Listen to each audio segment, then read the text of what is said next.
আউযুবিল্লাহি মিনাশ শাইতানির রাজিম বিসমিল্লাহির রহমানির রহিম। সুপ্রিয় দেশবাসী, আসসালামু আলাইকুম ওয়া রাহমাতুল্লাহি ওয়া বারাকাতুহু। যে যেখান থেকে আজকে আমাকে দেখছেন সকলকে আন্তরিক মোবারকবাদ। সর্বদাই সত্যের সঙ্গে থাকবেন এবং সত্যকে মেনে নিন এবং সত্যর সঙ্গেই থাকুন। সত্যর নিউজ পেতে হলে এবার আমার চ্যানেলটাকে সাবস্ক্রাইব করে আপনাদের মূল্যবান মতামত পেশ করবেন। ধন্যবাদ সবাইকে।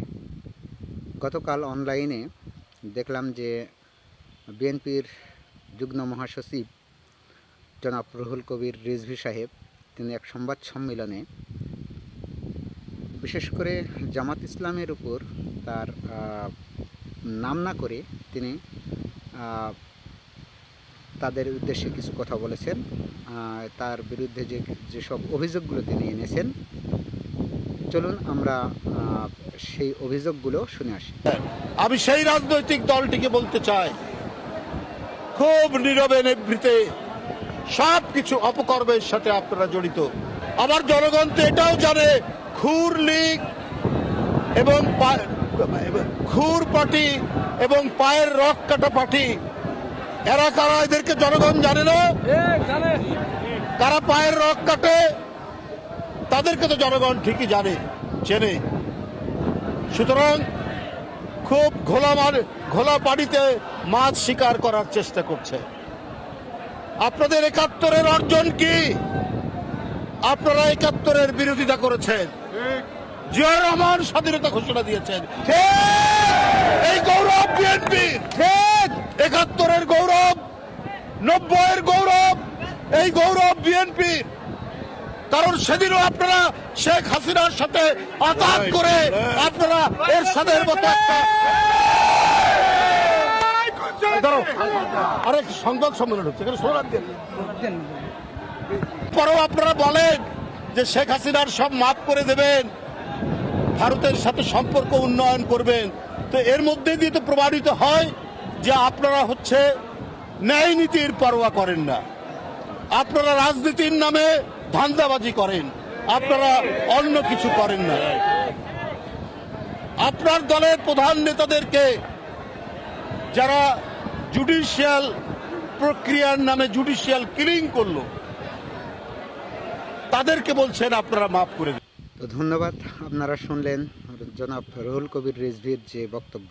তিনি যে অভিযোগ গুরুতরভাবে করেছেন তার মধ্যে একটি হলো যে জামাত শিবির রক কাটে, খুর দিয়ে রক কাটে, এই একটা অভিযোগ। আর দ্বিতীয়ত হলো তারা ব্যাংক ডাকাতি করেছেন বা তারা সন্ত্রাসীর সাথে বা জবরদখলের সাথে তারা জড়িত। দ্বিতীয়ত তারা হলো কি যে মুনাফিক আর কি। এই তিনটা অভিযোগ জনাব রুহুল কবির রিজভী সাহেব তার অভিযোগও করেছেন। তো সর্বপ্রথম এই যে পোস্টে আমি যে একটা সময় নিউজ সম্ভবত, সেই নিউজে আমি দেখলাম যে প্রায় ১৫০০-এরও বেশি কমেন্ট পড়েছে সেই পোস্টে। তো ১৫০০ কমেন্টগুলো আমিও পড়লাম। পড়ার পরে দেখলাম যে এই ১৫০০ কমেন্টের মধ্যে একটা কমেন্টও জনাব রুহুল কবির রিজভীর সমর্থনে কোনো দেয়নি। বরঞ্চ বিভিন্নভাবে, যেহেতু যারা বিএনপি বিরোধী বা এখন বর্তমানে অনলাইনে আছে, অ্যাক্টিভ আছে, বা যারা কমেন্ট করেছে দেশের জামাত ইসলাম সম্বন্ধে, তারে এই ১৫০০ কমেন্টেই তারা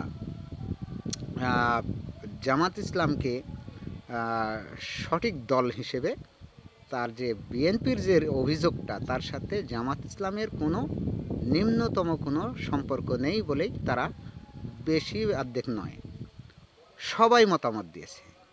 তো জনাব রুহুল কবির রিজভী একটা দলের বিশেষ দায়িত্বশীল ব্যক্তি হয়ে, যেহেতু কেন এই বিষদগার একসাথে সঙ্গী, তারা অনেক বছর তারা একসাথে রাজনীতি করেছেন।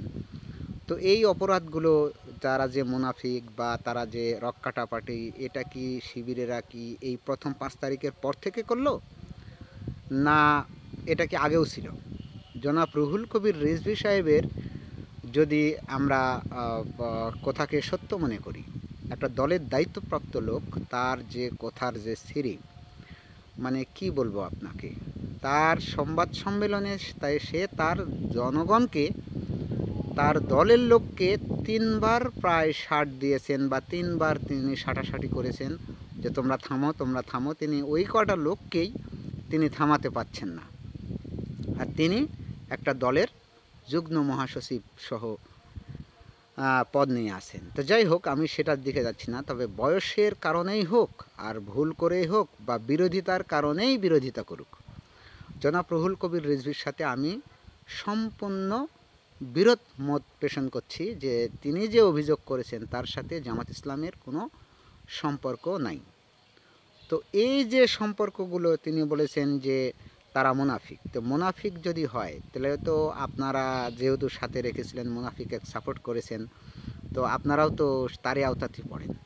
তারপরে যখন বঙ্গবন্ধু জামাত ইসলামকে যখন নিবন্ধন বাতিল করে দিয়েছিল 1971 পরবর্তী সময়ে, তো 76 সালে 77 সালে, তো যখন 75-এর পরবর্তী সময়ে তো জামাত ইসলামকে রাজনীতি করার অধিকার তো জিয়াউর রহমান সাহেবই দিছে।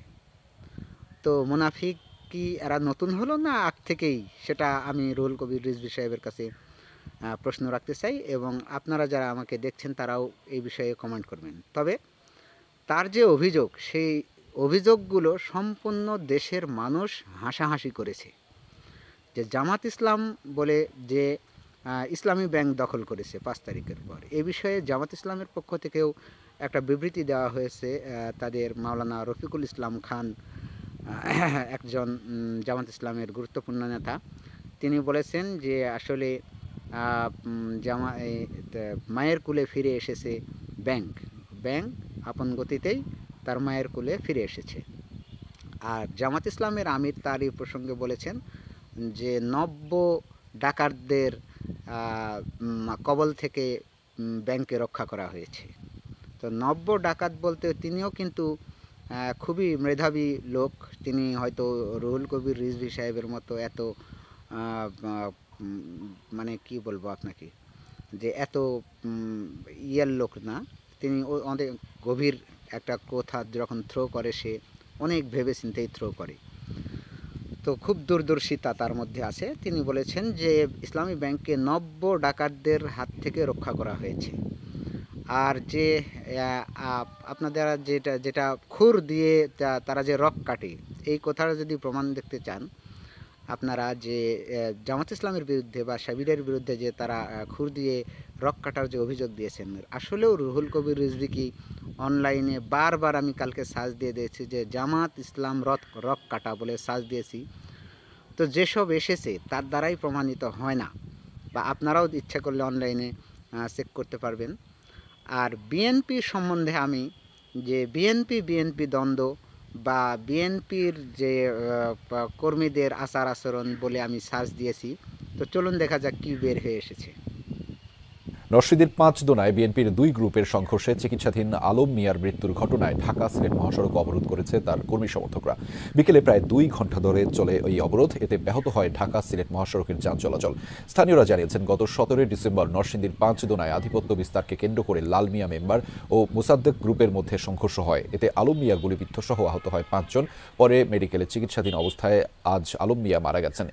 পটুয়াখালীর বাউফলের সরকারি খাস জমির দখলকে কেন্দ্র করে বিএনপির 2 গ্রুপের সংঘর্ষে অন্তত 6 জন আহত হয়েছেন। পুলিশ ও স্থানীয়রা জানায়, চর ফেডারেশন এলাকায় সরকারি খাস জমির বরাদ্দ পান স্থানীয় কয়েকজন। তাদের থেকে 1 একর জমির লিজ নেয় ছাত্র দলের সদস্য শাহরাজ হোসেন জয়। ওই খাস জমির পাশে ইউনিয়ন বিএনপি সভাপতি জসিমউদ্দিন তুহিনের ব্যক্তি মালিকানার কিছু জমি ছিল। সকালে লিজ নেওয়া ওই জমির দখল নিতে যায় শাহরাজ হোসেন জয় ও তার সহযোগীরা। এ সময় ইউনিয়ন বিএনপির সভাপতি জসিমউদ্দিন তুহিনের লোকজন বাধা। শেখ মুজিবুর রহমানের যে মূর্তিটা ছিল, অসংখ্য মানুষ সেই মূর্তিকে দড়ি বেঁধে টেনে ইঁচড়ে ফেলে দিচ্ছে। খারাপ লেগেছে কেন? তিনি তো আমাদের নেতা ছিলেন, তাই না? যে বঙ্গভবন থেকে শেখ মুজিবের ছবি নামানো হয়েছে, এই জন্যই বলছি শেখ মুজিবের ছবি নামানোটা উচিত হয়। শেখ মুজিবুর রহমান বাকশাল কায়েম করেছিলেন। আপনি ছাত্রলীগ বা আর কোনো অঙ্গ সংগঠনকে, সংগঠন যেটা যে কোনো দলের সঙ্গে যুক্ত, যে কোনো আদর্শে বিশ্বাস করে একটা ছাত্র সংগঠন, তাকে আজকে।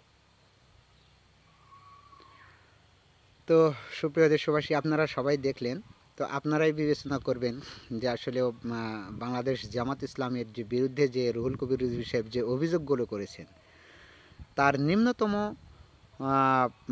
কোনো রকমের প্রমাণ রুহুল কবির রিজভী সাহেবের সাথে নেই, এবং যারা নিজেরা জমি দখল করা নিয়ে নিজের দলের লোককে যে হত্যা করেছে তার প্রমাণ আমি আপনাদের সামনেই দিলাম। সুতরাং রুহুল কবির রিজভী সাহেব তার দল যে চাঁদাবাজি করে, তার দল যে সন্ত্রাসী করে, তার দল যদি নিজের দলের লোকের সাথেই যদি খুনাখুনিতে ব্যস্ত হয়, আপনি রুহুল কবির রিজভী সাহেব জামাত ইসলামের প্রতিষ্ঠার পর থেকে এখন পর্যন্ত জামাত দ্বন্দ্ব বা জামাত শিবির দ্বন্দ্ব বা শিবির দ্বন্দ্ব, মারামারি, কোনো চাঁদাবাজি, জমি দখল, ভূমি দখল, এরকম কোনো নিউজ কি আপনারা আদৌ চোখের সামনে কি দেখাতে পারবেন? জনগণ আর আপনাদের এই মূলা ঝুলানো কথা আর বিশ্বাস করে না। জনগণ আপনাদের এই ব্যবহারে বিরক্ত।